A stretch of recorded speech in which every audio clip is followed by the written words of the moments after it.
What's up guys, Everything Apple Pro here, and in this video I wanted to talk to you guys about 2015. Apple's got a lot going for it this year, besides just the yearly refresh to the iPhone, and that alone I'm really excited about. But there's a lot that Apple's going to be doing this year that's not related with the iPhone, software-wise and new products. So in this video I wanted to cover everything that Apple has planned for it in 2015 and give you guys an idea of where the company's headed. Alright, so first off, the next generation iPhone. Now this is a product that is a given. Every single year Apple does release it, but what it's going to be called, we don't know for sure yet, but we can safely assume it'll be called the iPhone 6S based on the iPhone 3GS, 4S, 5S, and now the 6S. Why would they skip a S generation?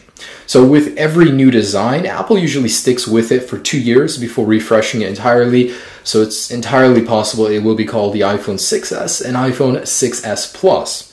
Now with these devices, where Apple's headed is probably just a refresh of the internals.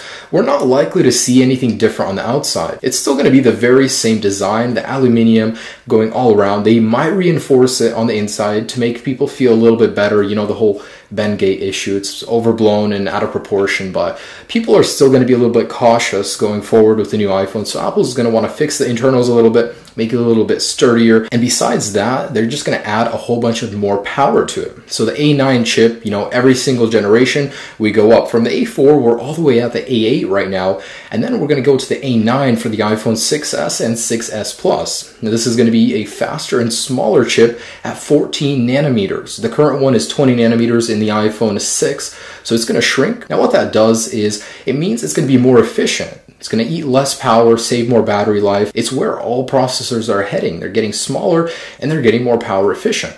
So besides the processor, we might see an increase to 2 gigabytes of RAM. We've been stuck on 1 gigabyte since the iPhone 5S. It makes sense that Apple will move forward to 2 gigabytes of RAM because all of the competitors, the Android ones, they're already at 2 gigabytes of RAM and they're moving up to 3 next year. So it will make sense that Apple does update that as well. And I actually want to ask you guys one thing. What do you want to see in the iPhone 6S? Please comment down below because I'm actually going to make a video where I'm going to compile all of your guys' answers and say what we want out of the iPhone 6S and 6S Plus. So let me know guys, what do you want to see in the next generation iPhone? Leave a comment down below and I'll make sure to include it in the next video. Now besides the iPhone 6S and 6S Plus, you know, the iPhone 5C is going to need a replacement. Now this is where things get a little bit tricky. We don't really know where Apple's headed because the iPhone 5C was regarded as a failure. You know, it just didn't meet the sales that Apple expected it to meet. However, it was a very good selling phone. Just a lot of people, if they're going to be spending that much money, why not spend an extra $100 and get the more premium device, which was the iPhone 5S. Now where Apple could be headed with a cheaper phone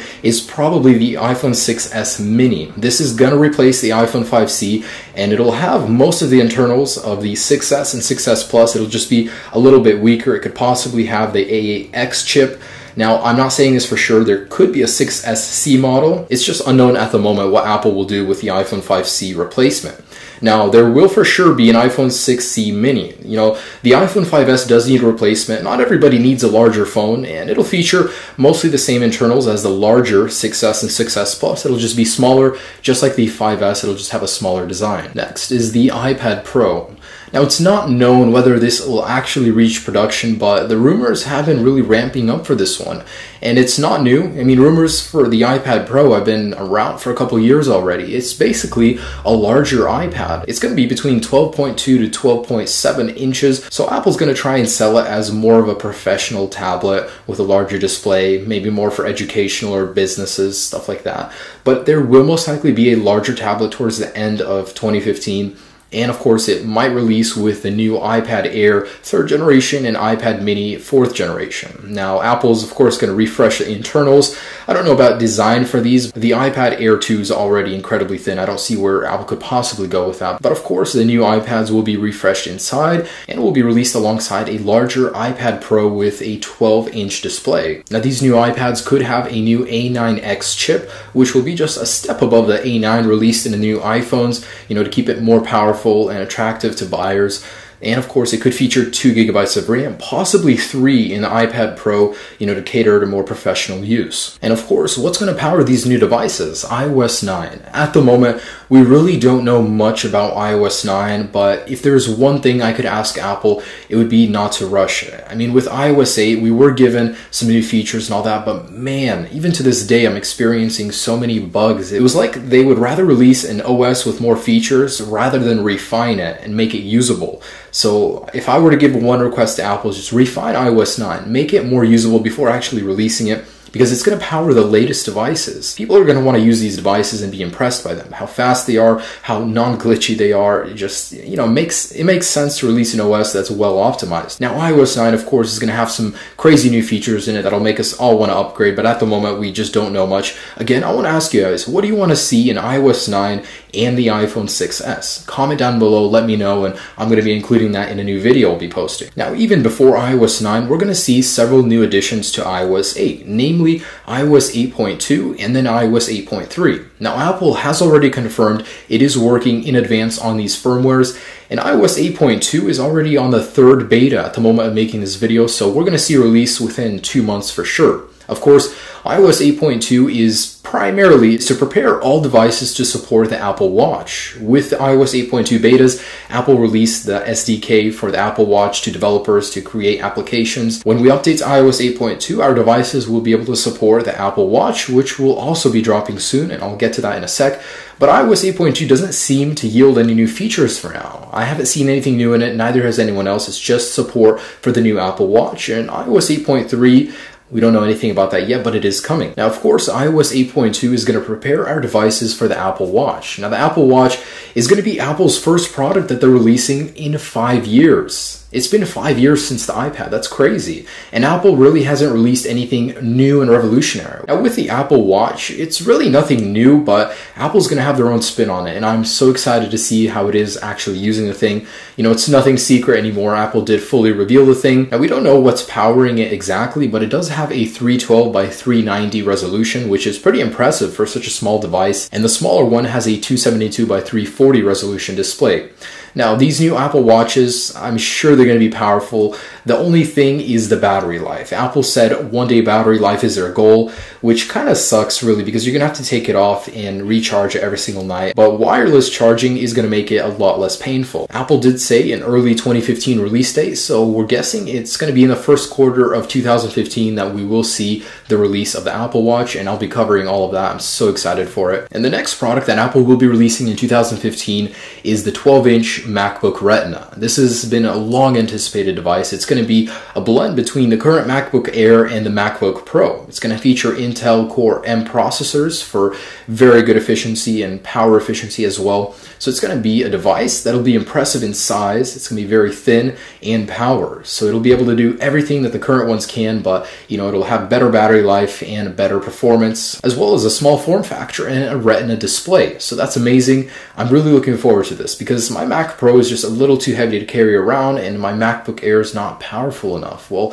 I think it's going to be a perfect blend between the two. And it's going to come in 3 colors: silver, gold, and space gray. So that's going to be super cool. It'll be a throwback to the old MacBook days when they had white ones and black ones. I think that'll be really exciting. Supposedly, there's going to be no fans in it for a super quiet design, a revamped trackpad, and reversible USB connectors. That sounds too good to be true to find in a laptop nowadays, but one can hope. Now, we might see a refresh of the Mac Pro version 2.0, which will have the new Skylake processors from Intel, which will ship later in 2015. I mean, this one is from 2013, and Apple hasn't really done anything to it. It's possible it will have DDR4 support as well for incredible fast processing, and of course, it is overpriced. You can build a Windows equivalent for much cheaper, but it does have the refinement of Mac OS, so it's a device that not everybody's going to afford. It's more for the professional market, but I'm actually really looking forward to it. I absolutely love the Mac Pro design, and I'm excited to see where Apple could take it. Now, with the new Mac Pro, Apple's going to want to release their own 5K display, and it's very possible we could see the Cinema 5K display this year. The iMac was released, But the reason they didn't release the display was because Thunderbolt just doesn't have the capability to push those kind of pixels. Well, with a new 5K display, they could update it to Thunderbolt 1.3, and it will have the power to support a 5K display. Now, the new OS that's going to power the Mac Pro 2.0 and the Retina MacBook 12-inch is going to be OS X 10.11. I don't know anything about it. Nobody really does. It's just going to have, of course, new features, and it's going to further blend iOS and OS X. So we're going to see even more blurred lines between the two, which for some is good. I think it's an attempt to appeal to more users that the OS is actually simple. You can just sit down and learn how to use it within a couple hours, and that's great. So OS X 10.11, of course, will be compatible with all devices, not just the newer ones, but that is in the pipeline as well. And it's been a while since Apple has updated the Apple TV. I mean, 3 years or so now.